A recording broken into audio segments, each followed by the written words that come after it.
Hello everybody and welcome to the United Stand. This is your latest Manchester United news and transfer news, and whatever way you look at it, we're late, whether it's 8 minutes past 2 or whether it's late transfer daily because it should have been at 10 o'clock.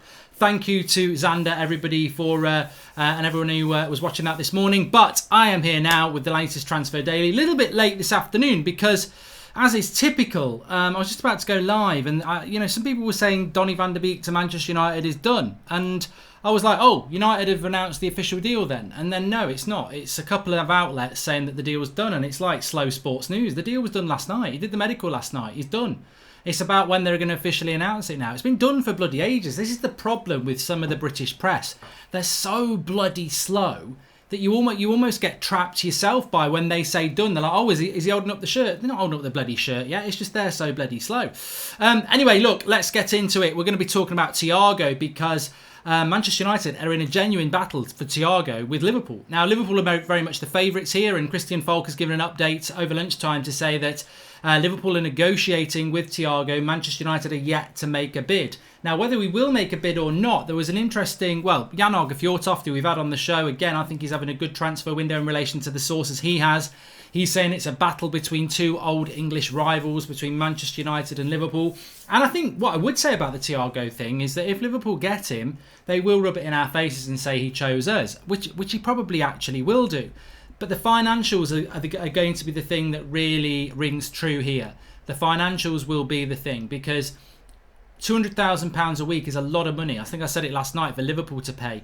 But Manchester United apparently don't want to pay that either. And I also think that if you get Thiago, that's got to be the end of Fred, which I'll say why in a minute. But Manchester United, I'd love us to get Thiago, I really would, but I don't think we will get him. I think that the financials will be more of a problem for us than they will be for Liverpool, because no matter what you think about United's business, and I'm really hoping, we'll be talking about Upamecano in a minute, I'm really hoping there's going to be more business, and I still totally expect Sancho. I'm not talking about Sancho today because I totally expect him to happen in about 2 or 3 weeks' time, maybe sooner. But I still would say that, there was something from The Athletic today quoting an unnamed agent, talking about Matt Judge and saying that he's very difficult to deal with. This is Manchester United's chief negotiator. Matt Judge is very, very difficult to deal with, but at least he's honest and clear. And he's probably saying, we'd like to buy the player, but we've got no bloody money. I don't know. I don't know whether that's true. We obviously have got some money. But we shouldn't get overly excited about we're going to get Thiago, we're going to get Sancho, we're going to get Upamecano just because we've got Van de Beek. £35 million for Van de Beek is obvious. It's another obvious signing, and it's an easy signing because of the relationship we've got with Van der Sar. So that's been a very easy deal for United to do. But is Thiago an easy deal to do when Liverpool are favourites? Is Upamecano easy deal to do when Leipzig don't want to sell? So Manchester United, look, I think that we don't want to get too ahead of ourselves. I'd rather be surprised nicely like I was at the weekend with the Van de Beek deal than expect us to get Thiago and Upamecano. And I think there are a lot of people on social media now who think that the Van de Beek deal means that we're going to get everybody. And we're going to have to take a reality bite there. I don't think that will be the case. I think that we will. I think Thiago to Liverpool is still very much the option that rings out the most.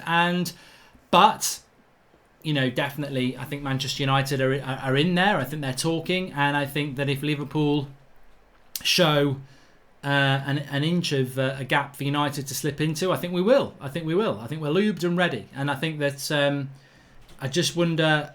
Look, Bayern Munich want to sell him. If Liverpool are very adamant about they're not going to pay, then I think United will do. I think the wages are more of a problem for Manchester United, and I think the fee is more of a problem for Liverpool. So it's going to be interesting to see how it plays out.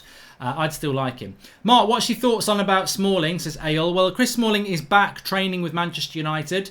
There is, look, that feeds nicely. I like Chris Smalling. I do like Chris Smalling, but I think he's one of those players that for him and us needs to move on. There's a few United players that I actually like who I think should move on, and I think Chris Smalling's one of those players, brings a bit of money in. But United do need to sell centre-backs. Like, we don't really want Phil Jones anymore, we don't want Rojo anymore, we don't want Chris Smalling anymore, and that's just Ole Gunnar Solskjaer. But no, seriously, I think the fans would agree on that. So we do need to move Smalling. I think Romano has spoken about Smalling and Roma a lot, so I would expect that to happen.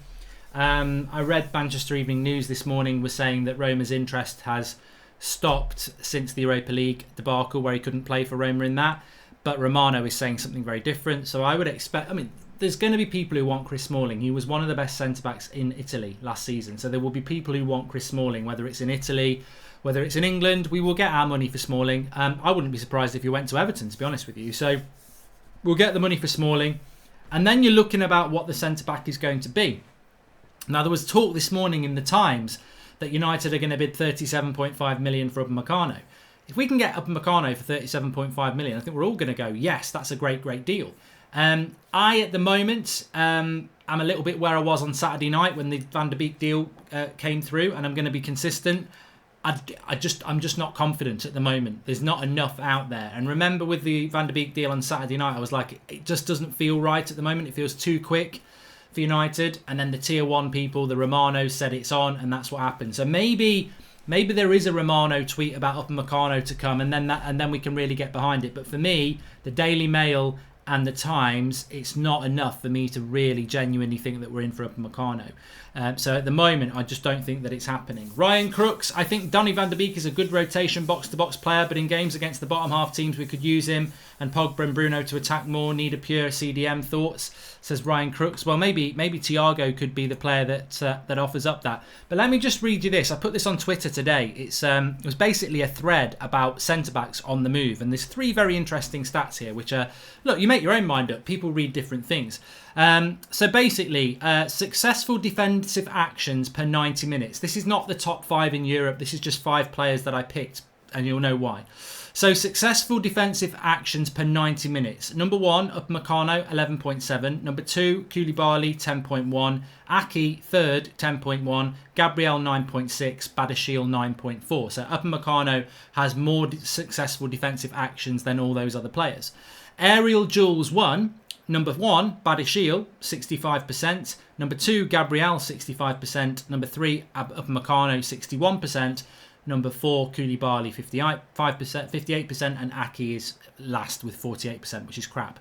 And then defensive duels 1. Number 1, Upamecano, 78%. 2, Gabriel, 71%. 3, Aki, 70%. 4, Koulibaly, 68%. And Badiashile down on 58% compared to Upamecano, 78%. So look, I'd be happy with Man United buying Badiashile, but I think what you're getting with him from Monaco is potential. And what you get with Upamecano is somebody who is actually 2 years older and is further along.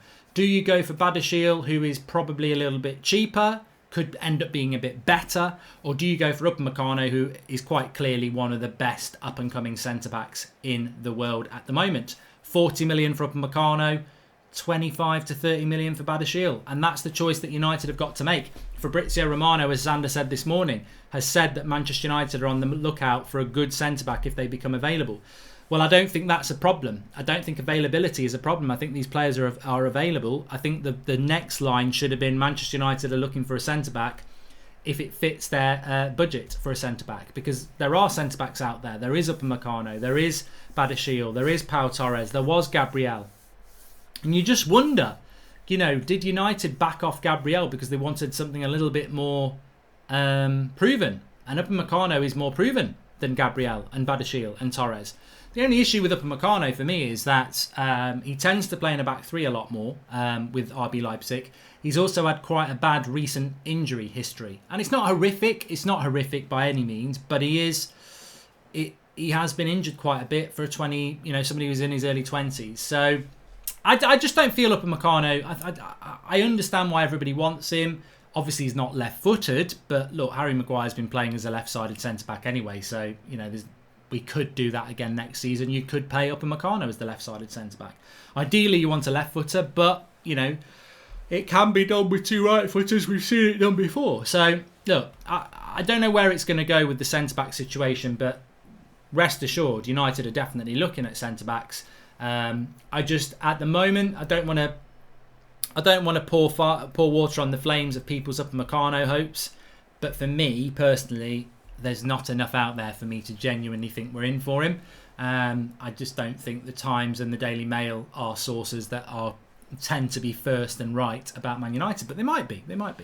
Fred liked to tweet about going to Turkey. Opinion, says David Page, and Adam Jennings says that, do you think Ollie had realised who is in charge of the club and has started to get hands-on with transfers himself to speed up the process, rather than letting Ed do the work and dragging deals out? I said this last night, Adam, and I think it makes total sense to me that if you're Manchester United manager, you can do what Mourinho did and you can do what Van Gaal did, and you can trust this board to do the deals and sit back, which is what Mourinho did, and then they don't happen and you moan. Or you can do what really isn't your job, which is probably what Ollie's doing, and picking up the phone and getting involved in the deals, because, you know, if he doesn't, they're not going to happen. I applaud Ollie for that. He shouldn't have to do that. This is why we need a director of football. But look, if Ollie's the one who's making these deals get over the line, then you've got to applaud him on that. I do want to talk about Fred, but Jordan Such has made a contribution. Thank you, Jordan.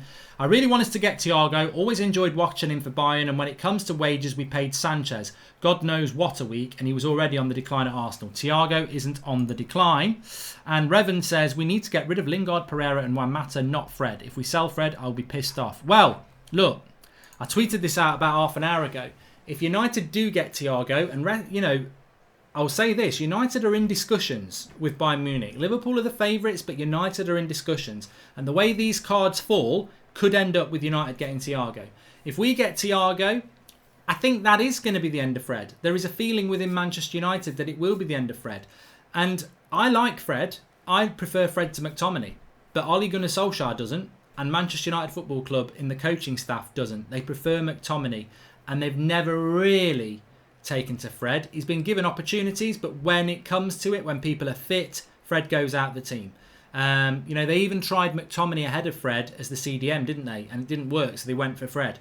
I think they like Fred, but I think for somebody who's mid-20s, should be in their prime, I think they feel that McTominay's got the better growth, and I think they feel that Fred is not the future of Manchester United. That doesn't mean to say that Fred won't be a big player for us next year. I like Fred, and I think we will keep Fred. But I think if we get Thiago, I think Fred will go. And I think he will go to Turkey. So keep an eye on that one. It's been bubbling up for a bit.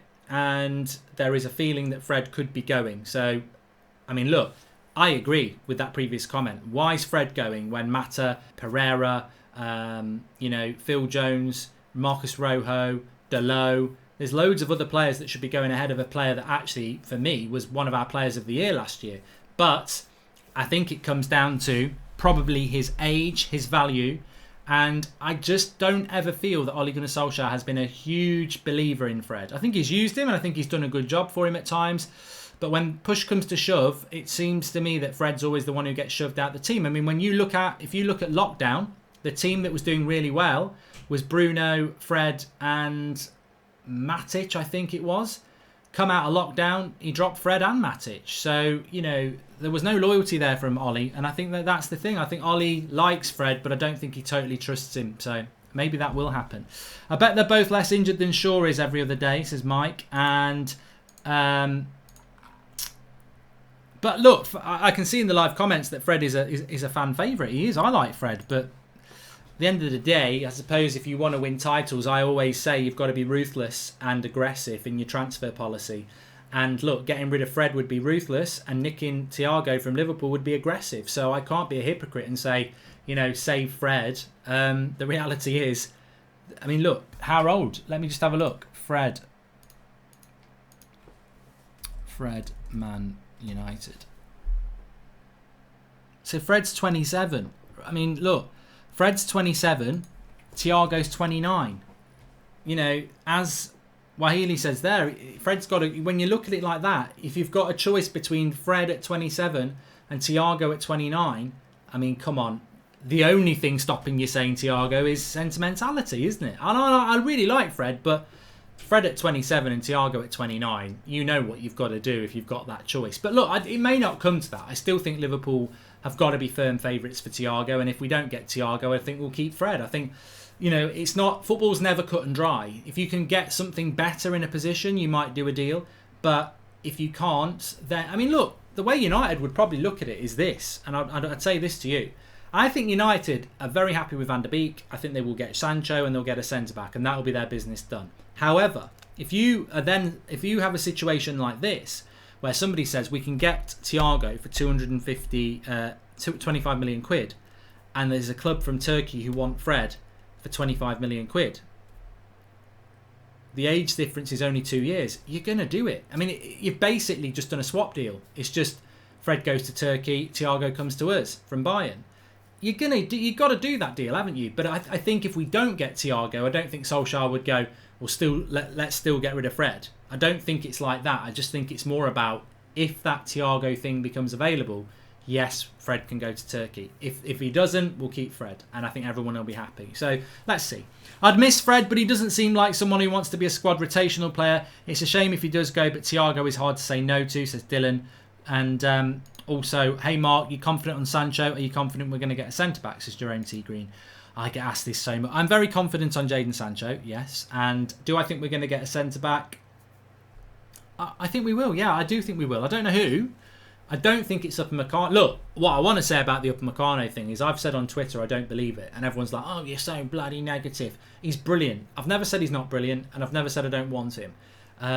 My only issue with Upamecano is his injury record. But if he didn't have that, I would take him over Koulibaly. Because I think Koulibaly, it's someone who's knocking on the door of 30 compared to Upamecano, who's knocking on the door of 20, just a bit older than that.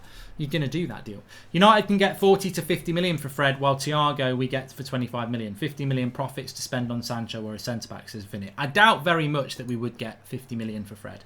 New to the channel from America. I love the Van der Beek idea for depth throughout the season, but during the Champions League, could we see Bruno at 10, Van der Beek at 8 and Pogba holding? Need to have best players out there when it matters, says Corey Wright. Well, Ricky would have something to say about you there. I mean, why would you drop Matic, who's our best holding midfielder, I suppose?